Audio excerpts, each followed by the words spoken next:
Si on avait à parier sur les probabilités, elle favorise pour l'instant l'esprit critique. Et c'est vrai encore aujourd'hui. Stéphane Bureau. Bonjour Stéphane. Salut Mario. Drôle de situation, en fait, drôle de hasard, si c'en est un. Au moment où sort un livre, un livre qui sort sur la santé de Joe Biden, mais l'an dernier, donc les derniers mois au pouvoir, la prise de décision là, qu'il devait se représenter, là, le printemps passé, l'hiver passé, je remonte il y a un an et demi passé, qui devrait se représenter pour un nouveau mandat. Il y a un livre qui sort et qui dit, il y a du monde autour de lui qui le voyait le dépérir, perdre ses capacités, puis qui essayait de le renchausser artificiellement pour qu'il puisse affronter Trump au mois de novembre. Mais au moment où le livre sort, là, on apprend que M. Biden est physiquement malade d'un cancer assez sévère. Là. Au point où ça peut être même mêlant pour le public de voir les deux nouvelles en parallèle. Là. Oui, alors peut-être que ce n'est pas un hasard. Si des gens ont pu choisir de maintenir en place un homme qui en perdait des bouts, qui avait d'un point de vue cognitif des ratés importants, parce que c'est une des théories qui sont portées dans ce livre, Original Sin, le péché originel, qui sort aujourd'hui.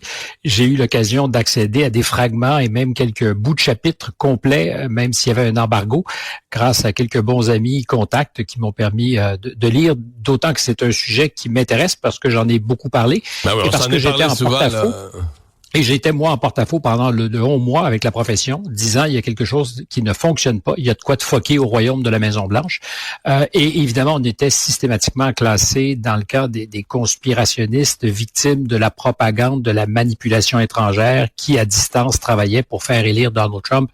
Or, ça n'a strictement rien à faire. On peut constater une chose et ne pas souhaiter une autre.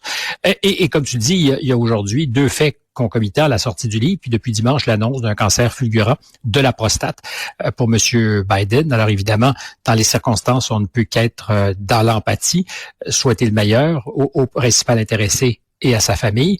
Mais je reviens à ce que je te disais, s'il a été entouré de gens qui ont manipulé l'information, menti au Parti démocrate, menti aux Américains, menti aux électeurs de Joe Biden, fait en sorte que à distance, l'autorité soit assumée au plus haut sommet, mais pas nécessairement toujours par M. Biden, est-ce que ces mêmes personnes pourraient choisir de sortir de l'information sur la santé de M. Biden quelques heures, quelques jours avant qu'une information encore plus dommageable, parce que conséquente politiquement et démocratiquement, est-ce qu'on peut choisir donc d'annoncer ce diagnostic pour peut-être faire de l'ombre? C'est l'impact que ça a eu certainement dans la journée, fin de journée dimanche et lundi. Aujourd'hui, le livre sort et c'est un vrai sujet. Alors, j'ai aucune opinion, sinon que de pas soulever la concomitance des deux événements serait un manque, je pense, de rigueur dans les circonstances. Parce que la première question, celle qui est la plus importante,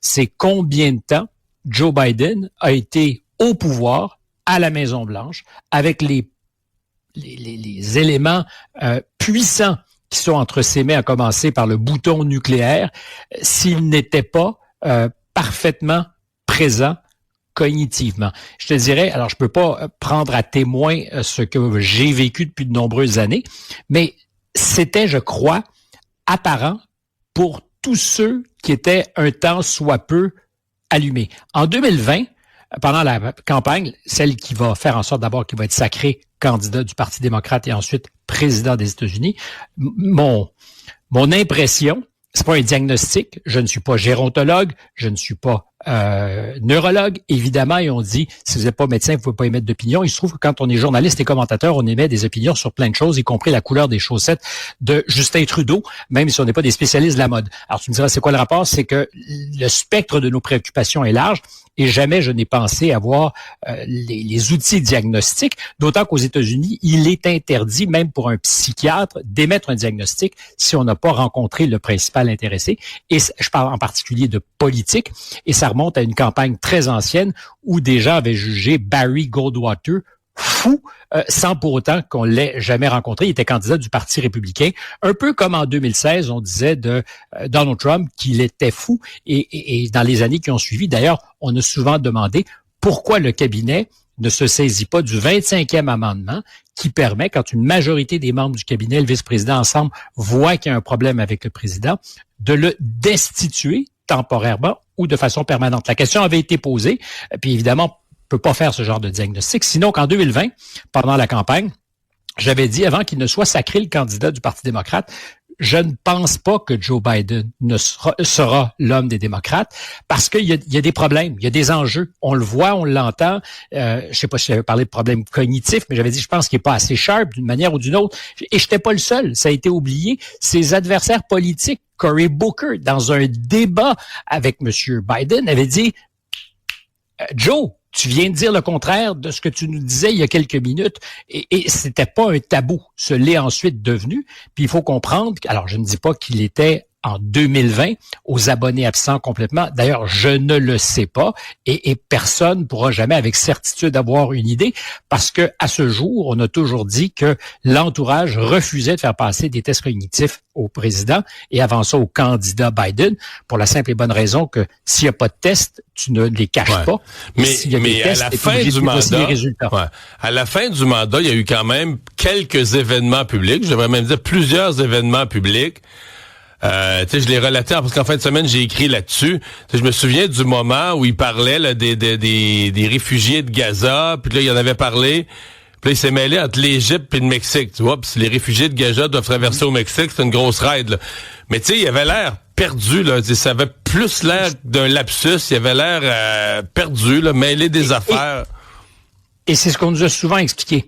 C'était un ancien bègue qui avait des problèmes d'expression, qu'il avait surmonté et donc qu'il était inapproprié de le faire souffrir en montrant du doigt ces incidents-là et que c'était l'histoire de Joe Biden. Or, c'est pas vrai. C'est vrai que M. Biden a fait des lapsus, j'en fais tous les jours, et oublier des noms. Tout à l'heure, alors j'espère qu'il ne m'en voudrait pas, mais je pensais à Éric Duhem, le chef des conservateurs, puis j'arrivais pas à me souvenir de son nom de famille, ça m'a pris quelques instants. Ça arrive à tout le monde. C'est pas de ça qu'on parle. C'est beaucoup plus fondamental et quand on lit le livre Original Sin, on découvre d'abord que son entourage avait paré à tout, avait créé les éléments pour le sortir au moment opportun, que ça se passait beaucoup entre 10h et 16h, 10h le matin et 16h, quand il était optimal, quand il y a de la lumière du jour, on sait, alors je laisserai là aussi les gérontologues se prononcer, mais quand on sait que les personnes qui commencent à être sur le déclin sont à leur meilleur. Original Sin, c'est l'exploration d'une question fondamentale, et je fais très attention aux mots, mais est-ce qu'il y a eu d'une certaine manière un coup d'État? Est-ce qu'on a remplacé le personnage qui a été élu par un entourage qui, en lieu et place du président, prenait des décisions. Il y a quelques semaines, Donald Trump posait une question qui a créé beaucoup de controverses quand on a appris que des documents nombreux avaient été signés avec le stylo automatique, c'est-à-dire que c'était pas la main du président Trump. Alors on dit c'est normal, il peut pas signer chacune des lettres. Excuse-moi, Biden. Tu vois, un moment senior, peut-être que je suis moi-même en train de m'exposer à mes défaillances cognitives. Mais donc, Trump dit, on découvre qu'il y a des documents nombreux qui ont été signés par ce petit bras, par le stylo automatique. Alors, réponse, c'est normal, le président en titre peut pas signer tout ce qui passe sur son bureau. Ceci étant dit, il y a un paquet de documents, officiels pour lesquels tu souhaites que ça soit la signature parce que tu veux que le président ait vu ce qu'il signe. La différence entre une carte de Noël, mettons, puis des documents... Un projet de loi, c'est ça. Un décret ou autre chose. Alors, ce qu'on découvre, c'est qu'il y en a eu beaucoup. Est-ce que c'est proportionnel justement à ce qu'il n'était pas toujours capable de faire et qui décidait qu'il signait? Est-ce qu'il savait ce qui se passait? Est-ce qu'il était au courant? Est-ce qu'il sait, en date d'aujourd'hui, tout ce qui a été signé en son nom? C'est une des questions qu'on peut se poser. C'est pour moi qui on vise un groupe de 4 personnes qui étaient son entourage. Un quartet. Parce que Stéphane, comment je dirais ça? C'est dur de... Si t'es membre de cet entourage, puis que le président perd des bouts, tu deviens, toi, ultra puissant. Dans la mesure où les 4 s'entendent à merveille, qu'il n'y a pas de chicane, s'il y a harmonie entre les 4, ils deviennent le président américain, ni plus ni moins, là, sans qu'on connaisse même leur nom, là. Ou sans que le public les surveille. Alors, il y a la question de ce qui était assoiffé de pouvoir, ou au contraire, pas au contraire, mais ça peut être adjacent, ils étaient préoccupés, comme d'autres, de ce que seul peut-être Joe Biden était capable de battre Donald Trump. On se demande dans quel scénario ça aurait pu aller jusqu'au bout. Je me suis retrouvé presque traité de fasciste pour avoir dit il y a plus d'un an, en janvier, au début de l'année 2024, que selon moi, Joe Biden ne serait pas le candidat des démocrates. Pourquoi? Parce que si on disait ça, on prenait fait et cause pour Donald Trump. Or, c'est exactement l'inverse qui s'est passé. Je crois que la majorité des Américains, y compris des électeurs démocrates qui aimaient Joe Biden, ont vu qu'il y avait quelque chose qui clochait. Je suis allé, il y a quelques minutes, je suis retourné en arrière pour voir ce que disait le New York Times le 21 juin 2024. 6 jours avant le débat fatidique. Exactement. Et qu'est-ce qu'on dit? Parce qu'il revient à ce moment-là des célébrations du débarquement en Normandie. Il y avait eu des images, parmi celles dont tu parlais peut-être tout à l'heure, auxquelles tu te référais, assez accablantes. Un homme qui semblait désorienté. Ça savait plus, il partait à gauche, partait à droite. Sa femme qui le prend par la main pour le mener au cimetière. T'as l'impression qu'il y a des cues qui lui sont donnés à l'oreille, comme un peu à, je dirais pas une marionnette, parce que je veux pas penser qu'il en était, mais néanmoins. Et qu'est-ce que dit le New York Times?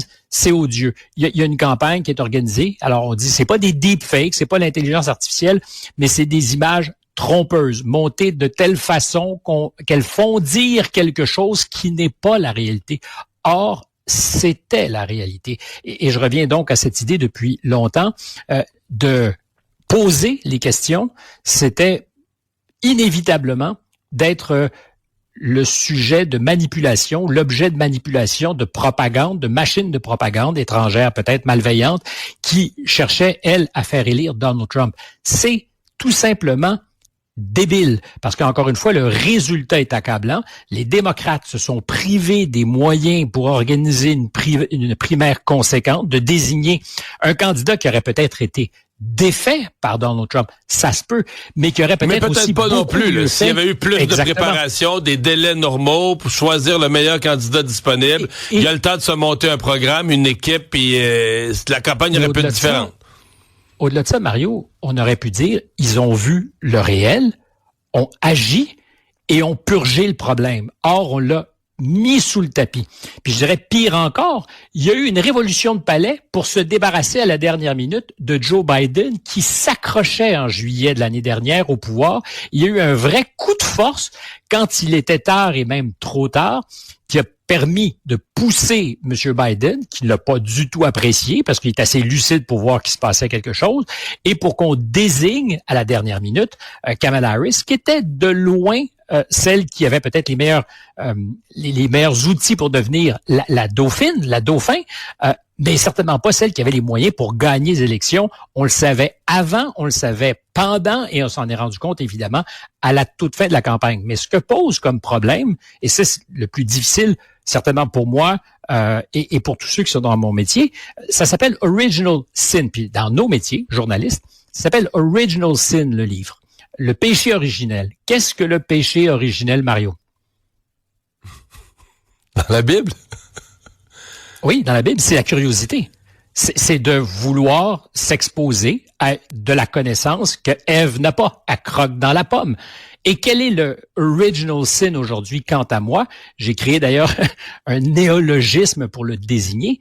C'est notre absence collective comme journaliste de curiosité parce qu'il s'agit d'un infocide. C'est là que je dis que j'ai fait un néologisme. On a tué l'information. Elle était devant nous, elle était dans notre face. C'est la scène au monde la plus éclairée, la mieux éclairée.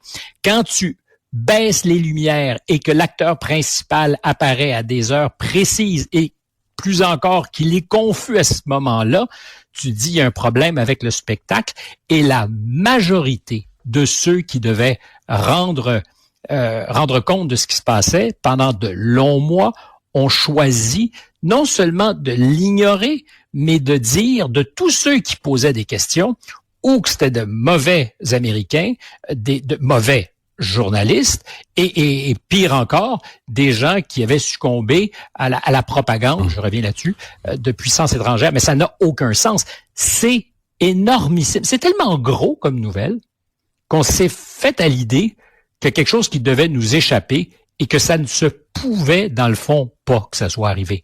Mais c'est arrivé, et c'est pas un hasard si on commence aux États-Unis à faire de l'enquête.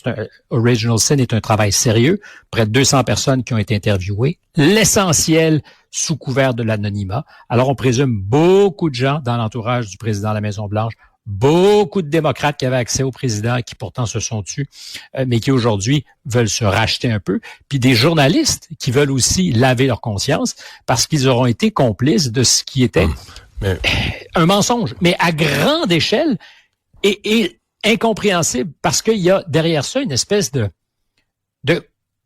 conformisme de la part de la profession qui est quant à moi inacceptable, parce qu'on n'est pas payé pour être conformiste. Ça ne veut pas dire de dire des bêtises, ça ne veut pas dire de sortir du rang systématiquement pour se faire remarquer, mais ça veut surtout dire de ne pas avoir peur de prendre le risque, de ne pas penser comme tout le monde, puis de dire « Hey, attention les amis, il y a quelque chose qui cloche. » Et de poser les questions. Or, ils étaient peu nombreux. Ouais, à le faire. Mais moi, ce qui me fascine le plus, c'est que cet entourage-là, c'est une chose de dire « on le maintient au pouvoir, on abrille les choses, on le cache. » Mais se présenter aux élections, c'est pas juste oui, c'est faire une campagne épuisante, mais c'est aussi demander 4 ans de plus. C'est demander au public 4 années de plus. Sincèrement, fallait être complètement déconnecté. Merci.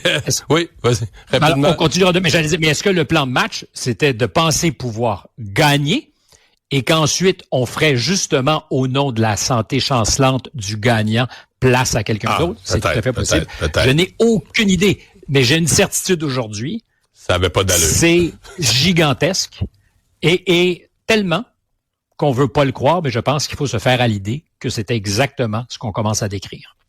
Merci Stéphane.